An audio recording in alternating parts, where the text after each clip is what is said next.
என் பெயர் ஆர் பாஸ்கரன். நான் கோவை குனியமுத்திலிருந்து வருகை தருகிறேன். இஸ்லாம் ஓர் இனிய மார்க்கம். இந்த இனிய சிறப்பான நிகழ்ச்சியின் மூலம் எனக்கு கேள்வி கேட்கும் வாய்ப்பளித்தமைக்கு அனைவருக்கும் நன்றி தெரிவித்துக் கொள்கிறேன். எனது ஒரு சிறிய கேள்வி. பொதுவாக இஸ்லாமிய பெண்கள் நெற்றியில் நெற்றி பொட்டு இடும் வழக்கத்தை வைத்துக் கொள்வதில்லை. அவ்வாறு இஸ்லாமிய பெண்கள் நெற்றியில் நெற்றி பொட்டு வைத்துக் கொண்டால் அது தவறாக கருதப்படுமா என்பதற்கு எனக்கு சற்று விளக்கம் தேவைப்படுகிறது. ஒரு சிறிய உதாரணம். மற்ற பெண்களைப் போல் காதுக்கு கம்மல், கைக்கு வளையல், கழுத்துக்கு செயின் போன்றவற்றை அணியும் இஸ்லாமிய பெண்கள் நெற்றியில் பொட்டு மட்டும் வைத்துக் கொண்டால் தவறாக கருதப்படுமா? விளக்கம் தருமாறு கேட்டுக்கொள்கிறேன். நன்றி. சகோதரருடைய கேள்வி என்னன்னா, முஸ்லிம் பெண்கள் நெற்றியில் ஏன் பொட்டு வைக்கிறது இல்ல, மற்றவங்க எல்லாம் வைக்கிறாங்கல்ல, மற்றவங்க போடுற மாதிரி வளையல் செயின் எல்லாம் போட்டுக்கிறீங்க, இதை மட்டும் எதுக்கு தவிர்த்துக்கிறீங்க அப்படிங்கிறது அவருடைய கேள்வி. அதாவது ஒரு அழகு என்ற அடிப்படையில் ஒரு பகுதியில் அந்த பொட்டு வைத்தார்களே ஆனால் அதை இஸ்லாம் குறை சொல்லாது. பங்களாதேஷுக்கு போனீங்கன்னா முஸ்லீம்கள் தான் 90-95% இருக்கிறாங்க, எல்லாரும் பொட்டு வைக்குவாங்க. அவங்க ஒரு அழகுக்கு வைக்குவாங்க. அங்க வந்து யாரும் என்ன செய்யறது இல்ல, குற்றம்னு சொல்வது இல்லை. அதே நேரத்தில் அது ஒரு மூட நம்பிக்கைக்கு ஒரு அடையாளமாக வறுமையானால், அது வந்து ஒரு பெண்களை வந்து மட்டப்படுத்துறதுக்கு காரணம் அமையுமையானால், அது மாதிரியான விஷயங்களை தவிர்த்துக் கொள்ள வேண்டும் என்று எங்களுக்கு மார்க்கம் சொல்லுது. இந்த பொட்டு என்பது இருக்குல்ல, அது எதுக்கு வைக்கிறாங்கன்னு கேட்டா, புருஷன் இருக்கிறதுக்கு அதான் அடையாளம். புருஷன் செத்தா பொட்டு வைக்க விடுவாங்களா? புருஷன் இறந்துட்டான்னு சொன்னா உடனே இழுத்து வச்சு என்ன செய்வாங்க, அதை பொட்டை அழிக்கிறதுக்கு. ஒரு பெண்ணை வந்து அந்த நேரத்தில் அவள் துடிக்கிற துடிப்பை நீங்க பார்க்கணும்.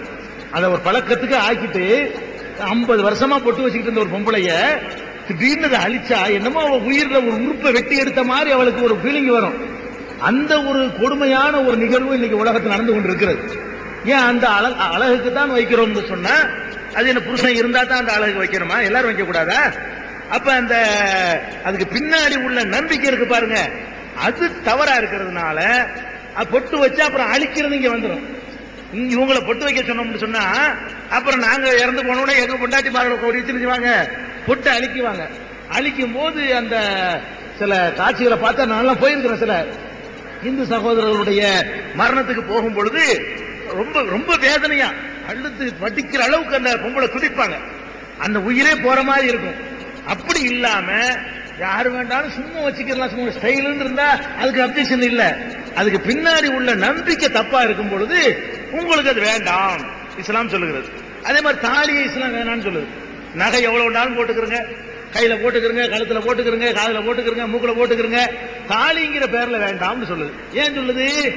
அதுலயும் பெண்ணுக்கு அநீதி இழைக்கப்படுது. தாலி அறுக்கிறேன், தாலி எப்படி அறுப்பாங்க புருஷன் செத்தவன, அதுக்கு ஒரு நிகழ்ச்சி ஒண்ணு வைப்பாங்க. அந்த நேரத்தில் அந்த பெண்ணு வந்து நம்ம டோட்டல் முடிஞ்சிச்சு, வாழ்க்கையே போச்சு இனிமே அப்படின்னு நினைச்சு உடன்கட்டை ஏற ரெடி, தற்கொலை பண்ணிக்கிற ரெடிங்கிற அளவுக்கு அந்த மென்டலா டார்ச்சர் பண்ணி ஒரு பெண்ணுக்கு வந்து கொடுமை இழைக்கிறாங்க. அது ஒரு நகை என்று நீங்கள் அணிந்து கொண்டீர்களே, ஆனால் 1000 நகையில் அது ஒரு நகை. தாலியும் பொட்டும் வந்து ஒரு மூட நம்பிக்கையாகவும் பெண்களுக்கு கொடுமையா இருக்கிறதுனால அது அழகு சாதனை இல்ல, அதுக்கு பின்னாடி ஒரு தப்பான நம்பிக்கை இருக்குது, அதை நீங்க வைக்க வேணாங்கிறோம். பங்களாதேஷில் அந்த நம்பிக்கை இல்ல, எல்லாரும் வச்சிருப்பாங்க. புருஷன் இல்லாட்டாலும் வச்சிருப்பாங்க, புருஷன் இருந்தாலும் வச்சிருப்பாங்க, சின்ன பிள்ளை வச்சிருப்பாங்க, பெரிய ஆளும் வச்சிருப்பாங்க. அது ஒரு ஸ்டைல், கலர் கலரா வச்சுக்கிட்டு வருவாங்க. அதுக்கு எந்த ஒரு நம்பிக்கையும் கிடையாது, வெறும் அழகு மட்டும்தான், வெறும் ஸ்டைல் மட்டும்தான். ஸ்டைலுக்கு வச்சா அது மார்க்கத்துல ஓகே, இங்க ஸ்டைலுக்கு வைக்கிறது இல்லையே, அதுக்கு பின்னாடி கதை வேற மாதிரி இருக்குது. அதனாலதான் தவிர்க்கணும், வேற ஒண்ணு இல்லை.